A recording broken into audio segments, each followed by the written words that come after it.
तो वो कौन कौन से फैक्टर्स हैं जो कि एंजाइम्स की एक्टिविटी को अफेक्ट करते हैं, उस पर असरअंदाज होते हैं। इसमें नंबर 1 है टेम्परेचर।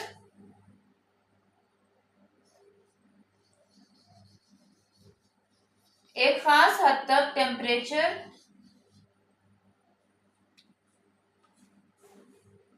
इसमें नंबर 1 है टेम्परेचर।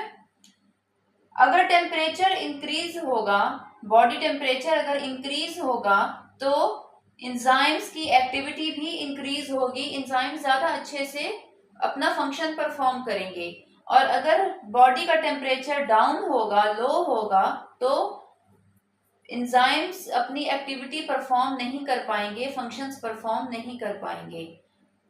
जब हमारी बॉडी का टेम्परेचर बहुत लो हो जाएगा तो एंजाइम्स डीएक्टिवेट हो जाएंगे, एक्टिव नहीं रहेंगे। उनको जो एनर्जी चाहिए एक्टिव रहने के लिए या फंक्शन परफॉर्म करने के लिए, वो एनर्जी उनको नहीं मिलेगी, तो वो डीएक्टिवेट हो जाएंगे।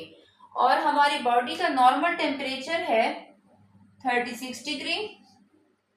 36 to 38 डिग्री टेम्परेचर में एंजाइम्स बहुत अच्छा परफॉर्म करेंगे, अपना फंक्शन बहुत अच्छे से परफॉर्म करेंगे, रिएक्शंस को स्पीड अप करेंगे। लेकिन अगर टेम्परेचर इससे भी ज्यादा राइज कर जाता है, 38 से ज्यादा हो जाता है बॉडी टेम्परेचर, तो एंजाइम्स क्या हो जाएंगे? तो एंजाइम्स डैमेज हो जाएंगे, ज्यादा टेम्परेचर बर्दाश्त नहीं कर पाएंगे, एंजाइम्स डैमेज हो जाएंगे और इस तरह वो अपना फंक्शंस परफॉर्म नहीं कर सकेंगे। नंबर 2 फैक्टर है पीएच। पीएच क्या है? पीएच एक फिगर है जो कि हमें बताता है कि ये लिक्विड या ये मॉलिक्यूल या ये एसिड है या अल्कलाइन है। पीएच की रीडिंग 0 से 10 तक होती है। एक ग्राफ होता है 0 से 10 तक। उसमें नंबर 7 जो है वो न्यूट्रल होता है। 7 से ऊपर के जो है सारे नंबर 0, 1, 2, 3, 4, 5, 6, ये जिस मॉलिक्यूल की पीएच 6 तक होगी, 0 से 6 तक, वो एसिड कहलाएगा। और 14 तक होता है। और जिस मॉलिक्यूल की पीएच 8 से 14 तक होगी, 10, 11, 12, 13, 14, तो वो कहलाएगा अल्कलाइन। ये तो आप सब जानते हैं, जिसकी पीएच 7 होती है वो न्यूट्रल होता है और 7 पीएच सिर्फ वाटर की होती है, तो वाटर न्यूट्रल कहलाएगा। किसी और लिक्विड की पीएच भी अगर 7 होगी तो वो भी न्यूट्रल कहलाएगा। 7 से कम के जो नंबर्स हैं वो एसिड कहलाएंगे और 7 से ज्यादा की जिनकी नंबरिंग आएगी, पीएच आएगी, वो अल्कलाइन कहलाएंगे। तो पीएच अफेक्ट करती है एंजाइम्स के फंक्शन पे। फॉर एग्जांपल जो हमारे स्टमक में एंजाइम्स हैं वो एसिडिक हैं। पेप्सिन एसिडिक है, वो 2 पीएच पे अपना फंक्शन बहुत अच्छे से परफॉर्म करेगा अगर उसकी पीएच 2 होगी। इसी तरह इंटेस्टाइन के जो एंजाइम हैं वो अल्कलाइन है, उनकी पीएच अगर 8 होगी तो वो अपना फंक्शन बहुत अच्छे से परफॉर्म कर पाएंगे।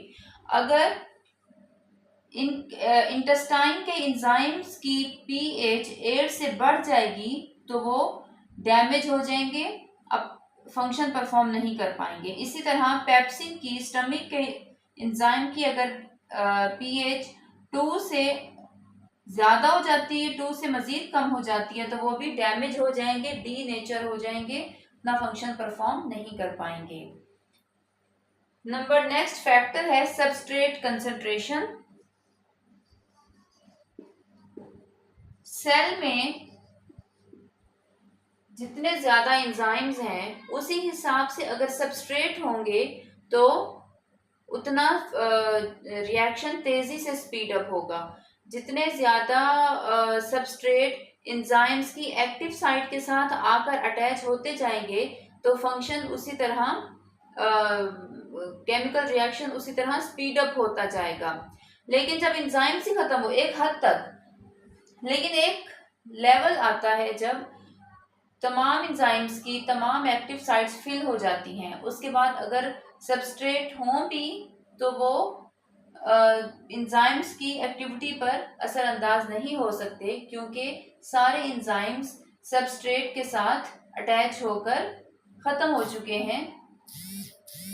तो सबस्ट्रेट कंसंट्रेशन अफेक्ट करती है एंजाइम्स की एक्टिविटी पे, लेकिन एक ख़ास लेवल तक, एक ख़ास हद तक। तो जितने ज़्यादा सबस्ट्रेट होंगे उतना ही ज़्यादा एंजाइम्स अच्छे से परफॉर्म कर पाएंगे। नंबर नेक्स्ट इसके साथ हैं कुछ इनहिबिटर्स एंड एक्टिवेटर्स। इनहिबिटर्स वो मॉलिक्यूल्स होते हैं जो कि हमारे बॉडी में, इनहिबिटर्स जो कि हमारी बॉडी में बाहर से आते हैं, हमारे सेल में बाहर से आते हैं और वो आकर हमारे एंजाइम्स की एक्टिविटी पर असरअंदाज होते हैं, एंजाइम्स की एक्टिविटी को रोक देते हैं, उनको कहते हैं इनहिबिटर्स। इसी तरह एक्टिवेटर्स वो मॉलिक्यूल्स होते हैं जो कि हमारे सेल में आके एंजाइम्स की एक्टिविटी को तेज कर देते हैं, एक्टिविटी को स्पीड अप कर देते हैं। तो ऐसे मॉलिक्यूल्स को कहते हैं एक्टिवेटर्स। तो स्टूडेंट्स ये 4 पॉइंट्स हैं, 4 फैक्टर्स हैं जो कि एंजाइम्स की एक्टिविटी पर असरअंदाज होते हैं। हमारा एंजाइम्स का टॉपिक यहाँ एंड हुआ है। उम्मीद है आपको पसंद आया होगा। नेक्स्ट वीडियो के लिए वेट कीजिएगा। Thank you. Allah Hafiz.